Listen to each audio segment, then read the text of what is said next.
Ay, good day mga idol. Bali, ngayong araw na to, meron tayong i-vlog na unit ng GAC Motors. Bali, ito yung MQ. Bali, papakita natin kung ano meron dito. Taka guys, tignan natin kung ano yung features, tsaka kung ano yung mga nasa infotainment nitong unit na to ng GAC Motors Philippines. Okay guys, tignan natin.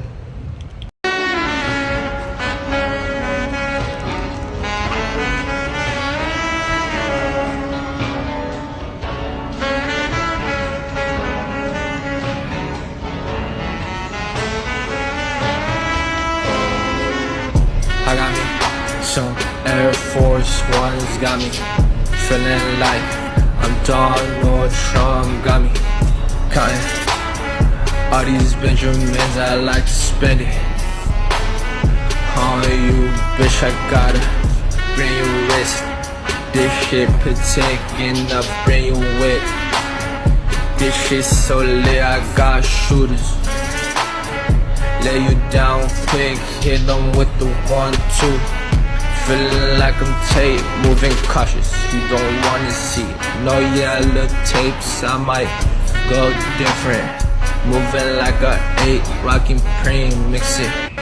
All these Benjamins, I like to spend it on you, bitch. I gotta bring you wrist. This shit taking up, bring you with. This shit so lit, I got shooters. Lay you down quick, hit them with the 1-2. Feeling like I'm Tate, moving cautious. You don't wanna see it. No yellow tapes, I might go different. Moving like a 8, rocking cream, mix it. All these Benjamins, I like to spend it on you, bitch. I gotta bring you wrist. This shit taking up, bring you with. This shit so lit, I got shooters. Lay you down quick, hit them with the 1-2. Feeling like I'm Tate, moving cautious. You don't wanna see it. No yellow tapes, I might. Ito pala guys yung susi niya. Hawak na natin. Ito yung unit. Ay, pasok tayo. Yun. Bali nag-automatic na siya na mag-open once na lumapit tayo sa kanya. Hindi na natin kailangan pang pindutin yung susi. Kung nga pala guys, yung upuan pala nito is naka powered seat na siya. Yan, 8-way powered seat. Bali ito guys yung cockpit niya. Ito. Okay. Maganda talaga ang cockpit ng JAC. Tapos ito guys, bali dito sa may door panel niya is nandito yung mga automatic control ng mga windows. Dito may napapansin kayo kung ano ito. Ito yung child lock. Normally kasi nandun sa may gilid ng pinto natin yung dito, 'di ba? Nandito, i-adjust nyo po yung kulay puti na para siyang switch. Pero dito wala na siyang ganon. Kumbaga dito na lang, pipindutin nyo na lang dito kung gusto nyong i-child lock po yung mga pintuan ng mga passenger natin. Yung kagandahan kasi nito, hindi mo na kailangan pang lumabas kung gusto mong buksan yung sa pintuan ng mga passenger para lang i-deactivate mo yung child lock. Dito, pipindutin mo lang to, deactivate at saka activate na po siya. Yun yung kagandahan sa kanya. Kumbaga, controlled po nung driver lahat ng function ng pinto natin. Kahit yung mga auto at saka yung ano niya. Ito naman yung lock and unlock ng mga pintuan. Tapos nandito naman po yung pinaka-open niya. Normally kasi dito po, 'di ba? May ginaganon tayo para mag-open yung pinto. Sa kanya naman dito. Sa M ko lang yung may ganito. Tapos dito, ayan yung steering wheel. Okay. Ito yung view ng info niya. Ito guys, tingnan natin ha. Andito na rin yung push start button. Okay. Ayan, bali yan yung icon nung meter cluster niya. Tapos ito naman yung infotainment system niya. Dito muna tayo guys sa may meter cluster. Bali itong guys pa yung tinitignan natin, ito yung top of the line. Yan, meron na siyang sunroof, sky roof. Ang tinawag natin sky roof kasi hindi po na-open yung bubong. Bali ito lang pong canopy yung na-open. Tapos dito, ito yung sa infotainment niya. Pag i-adjust mo to down, magbabago doon. Doon mo makikita yung odometer. Yan. Yung mga yan. Ito. Nandyan lahat yung mga function nung meter cluster. Okay. Tapos push down mo lang siya kung ano yung i-activate mo siya. Yung ADAS, yung bali Advanced Driving Assistance. Yan. Meron siyang ganyan. Tapos dito, ito yung cruise control. Hindi lang siya mag-activate kasi hindi siya working. Kumbaga ibig sabihin, hindi siya moving yung sakyan natin. Ang cruise control kasi ma-activate nyo sa certain speed na 40 to 40 pataas. Dito. Tapos dito, meron siyang sa cruise control din, itong mga tong dalawa sa distance niya. Magagamit natin to guys pag sa moving po tayo. Ito pala is active. Active. Bali siya, ang tinatawag natin sa kanya is active adaptive cruise control. Yan. Tapos dito naman po sa stereo. Dito. AM, FM. Ayan. Okay. Tapos volume. Ayan siya.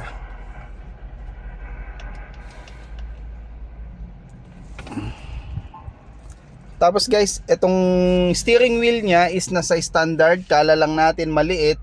Yan, kasi hindi siya pang bilog. Meron siyang cut dito. Tapos naka 3-spoke leather wrap ang ano niya, kaya smooth hawakan. Yan, may mga grip din siya. Ito, kaya masarap. Ayan, hawak natin. Ito kasi ang purpose talaga nito, yung hindi nakakaalam. Kung napansin nyo, meron siyang ganyan. Pwede siya kasi sa thumb dito, or pag malayo, pag sa rekta kasi ang ano natin, at least nandito po yung kamay natin, ganyan. Ito. Kumbaga yung thumb natin nakaganyan.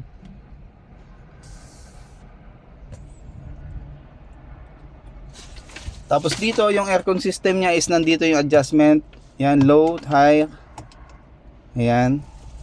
Tapos yung design niya is para siyang tube type. Ito, okay. Tapos dito guys is ito na yon, 360 camera. Ayan. Pipindutin nyo lang kung alin po yung titignan yung side, harap, likod.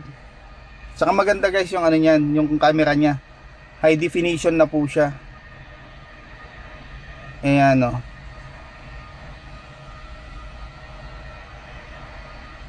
Ayan. Wide angle, pwede rin naman wide angle. Ayan. Buo na siya. Gusto nyo makita. Ayan. Ayan, magkabilaan, rear wheel. Yan, ganyan siya guys pag naka wide angle. Yan. Front wheel, rear wheel. Tapos 2D. Ito naman po, makikita nyo yung kabuuan. Kumbaga naka-upper siya na ano, yung kuha. Tapos dito naman sa shifting, kaya pansin nyo para siyang maliit na lang siya. Wala rin siyang selector na ilalagay mo sa D, N, R, tsaka park. Dito po is parang joysticks na lang po. Gumaganyan-ganyan na lang siya.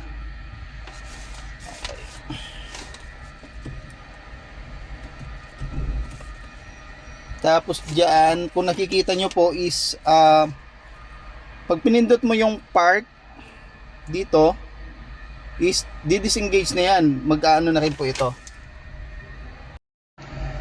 Okay, yan guys. Bali, naka-andar na ito. Ang paglipat naman dito sa D galing sa park is ida-down mo lang ito. Yan. Pupunta na siya sa D. Tapos, pag neutral mo naman, ilalagay mo lang sa N.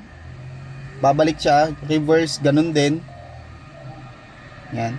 Tapos pag galing ka sa D, yan, drive na siya. Ngayon, kung magpa-park ka na, pipindutin mo lang itong P. Pag pindot mo ng P, iilaw na rin to. Nakasynchronize na yung dalawa. For safety rin yun, maganda yun para sa mga transmission, tsaka mga hindi magiging risky. Ay yung iba kasi kailangan mo pa daw ilagay sa neutral, tapos saka ka mag-park, tapos bago mo i-P. Sa kanya po kasi, pag pindot mo yung P, nag-synchronize na tong dalawa, mag-engage sabay na po sila. Kasi joystick naman yung gamit natin, kumbaga electronic na po. Electronic na po yung siselect kung ano yung tamang safety na ilalagay niya sa gearing. Tapos guys, dito sa ilalim, ito ipakita ko lang. Dito sa ilalim nito is meron siyang parang console dito. Charging, yan. Dito sa ilalim lang po ng shift. Yan. May console pa yan sa ilalim guys, kaya maganda. Ito, may butas. Ano yan, hanggang dito sa kabila. Yan guys, oh. Marami kayong pwedeng ilagay dyan. Pwedeng laptop, tablet, cellphones, mga tissues. Yan.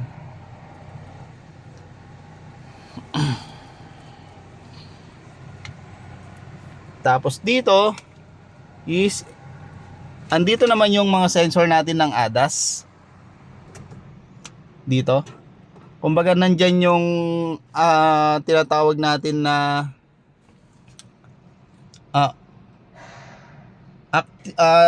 advanced driving assist dito. Tapos ito naman po yung sa moonroof natin guys. Ayan. Pag pinindot mo to, ayan, mag-o-open po yung canopy niya. Pero yung salamin na yan guys, ayan, bali yung salamin na to hindi ito magbubukas kasi kumbaga panoramic kasi siya.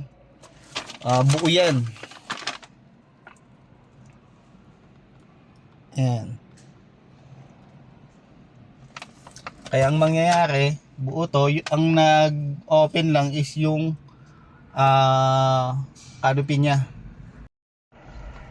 Yan guys, ang pagsakado naman yan, ito, pipindutin mo naman tong kabila. Ayan.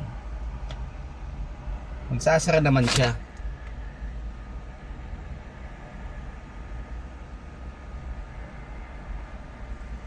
Okay. Tapos ito yung sa second row. Subukan na rin natin sa second row guys. Ito pala guys yung ito naman yung center console niya. Malaki yung lagayan. Ayan.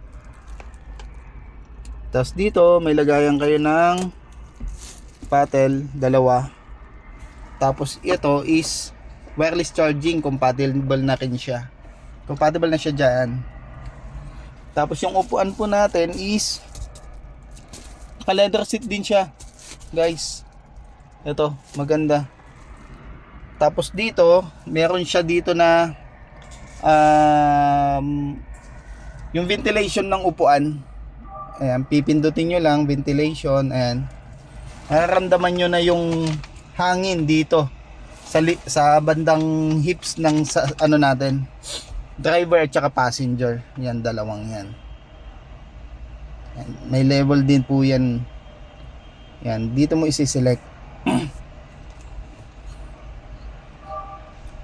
Tapos dito naman is yung radio, music, nandito na lahat. Tapos upper CarPlay, compatible na rin siya. Diyan.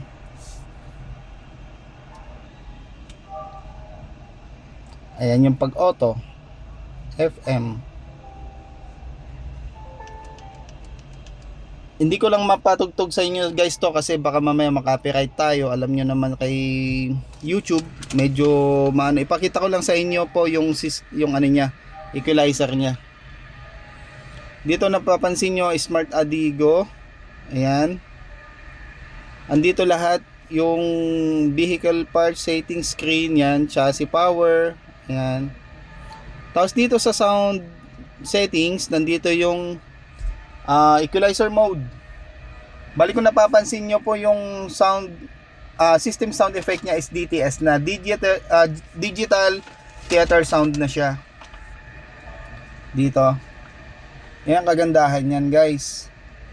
Ibig sabihin pagdating sa audio quality, DTS ang isa sa pinakamagandang sound system pagdating sa audio. Ito guys, yung DTS na sinasabi ko sa inyo, ito. Naka DTS na yan, yung surround. Bali 6 speakers, dalawang tweeter, tapos bass. Ayan siya. Sa sounds pa lang guys, maganda na. Sulit na kayo dito pagdating sa sounds.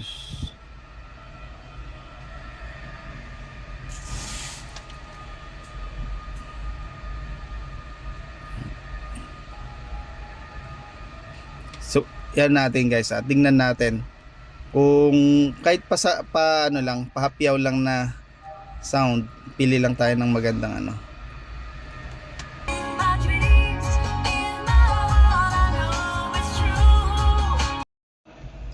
Yan guys, tignan naman lang dito sa may second row kung ano yung meron dito. Yun, pasok po tayo dito sa second row naman tayo. Yun guys, katulad nyan, ganun pa rin naman yung open ng pinto nya, pintuan, ito. Tapos yung legroom, ayan, maluwag to. Ayan. Tapos dito, meron na rin, ang kagandahan dito, meron siyang aircon vent dito sa may center console. Kaya yung mga nandito sa may second row, may aircon pa rin sila na direct sa kanila, hindi na kailangan manggagaling pa sa harapan. Tsaka guys, dito maluwag yung upuan. Ayan guys, diba? Tatlo, maluwag sa tatlo ito. Tsaka dito.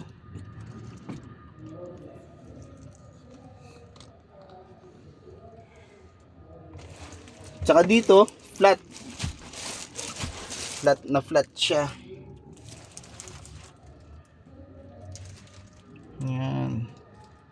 Tapos, yan yung compartment niya sa likod.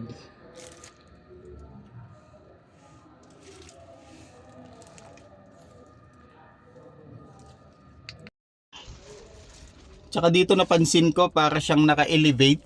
Kumbaga mas mababa yung upuan, yung nasa harapan, yung driver tsaka passenger, compared dito sa may second row. Kaya yung visibility ng mga passenger dito sa likod, kitang-kita mo yung nasa harapan. Hindi ka parang nakalubog dito sa likod. Ayan. Tsaka ang ganda ng yung sandalan nito, yung headrest ng upuan niya. Ayan. 'Di ba guys? Talagang buong buo. Ayan. Ayan, may lagay ng mga magazines. Buong buo talaga siya guys, tingnan niyo ha. 'Di ba? Tsaka maganda yung pagka-leather nito. Ito yung leather na hindi nag-absorb ng init. Kumbaga yung amoy pag nababad to sa parking, hindi ito yung namamaho. Ayan. Diba? Para siya naka-elevate. Mm. Luwag.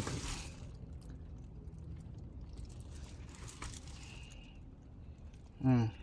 Yeah. Ganda na ito. Yung may mga gusto nito na mag-inquire, merong mga test drive dito sa Quezon Avenue branch. Pwede nyo akong i-message dito sa ano natin, comment section para ma-ano natin sa inyo. Ma-reserve yung test drive unit. Yan yung cockpit niya. Tignan naman natin guys yung ano, yung sa likod.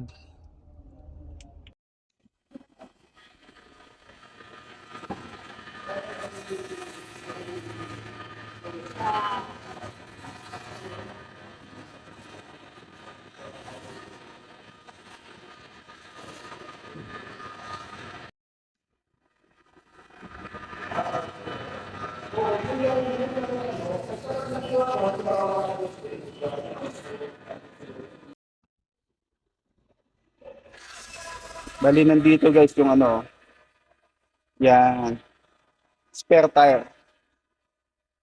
Yep. Early warning device. Kompleto na yan guys. Tapos mating.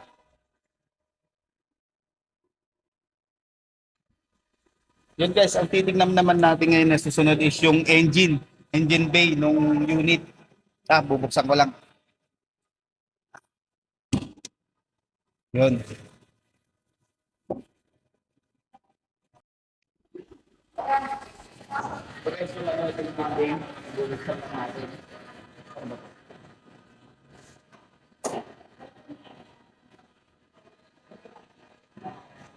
pala yung makina niya. Ito yung engine bay natin. Bali, ito yung makina niya. 1.5 liter turbo na water-cool dual clutch transmission. Bali 7 speed ito. Bali ito yung guys yung tinatawag natin na mega wave power. Ito yung pinaka-turbo system niya. Bali pansin niyo meron siyang liquid type.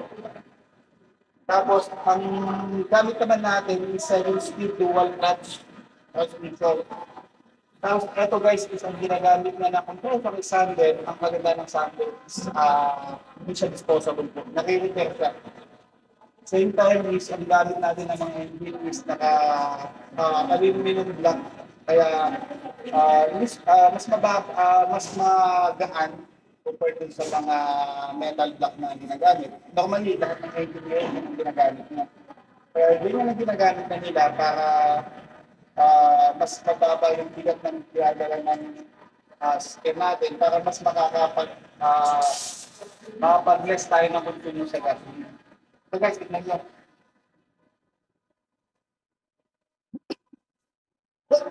Ayan guys, yung engine niya. Ibig sabihin hindi siya masyadong masikip. Ayan. Maluwag po yung engine bay. Maganda to kasi hindi stressful yung makina natin. Hindi mainit. Ibig sabihin, lalo kayo sa panahon ngayon, mainit ang panahon. Dito, marami siyang ventilation. Ayan. Sa ventilation, makapag-circulate yung hangin na pumapasok sa makina natin para ma-cool down niya kaagad yung engine natin, lalo kung sa malayuan na biyahe. Ang mahirap kasi pag yung siksik masyado yung engine bay. Dito, makakaikot yung hangin na papasok sa makina. Ayan yung master vacuum natin sa preno. Yan, malaki.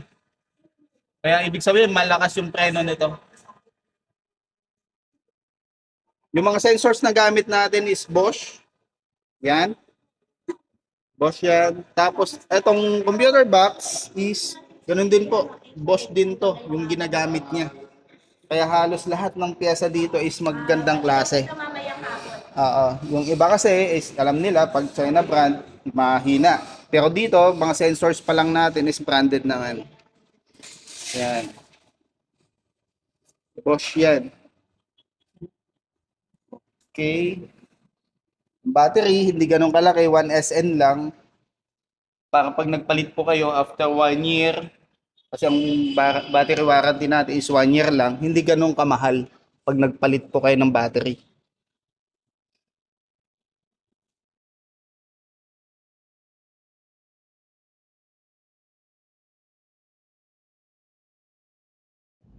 Yun, thank you mga idol. At nakarating kayo dito sa dulo ng ating vlog. Hindi ko na patatagalin nito at medyo mahaba-haba na yung ano natin, video natin for this vlog. Yun lang, magpapasalamat lang ako sa inyo at sa walang sawang suporta sa mga videos natin. At pa-like para makita rin ni YouTube at ma-share sa mga iba pa na hindi pa nakapanood sa ating vlog. At pa-subscribe na rin. Maraming salamat at God bless po sa inyong lahat.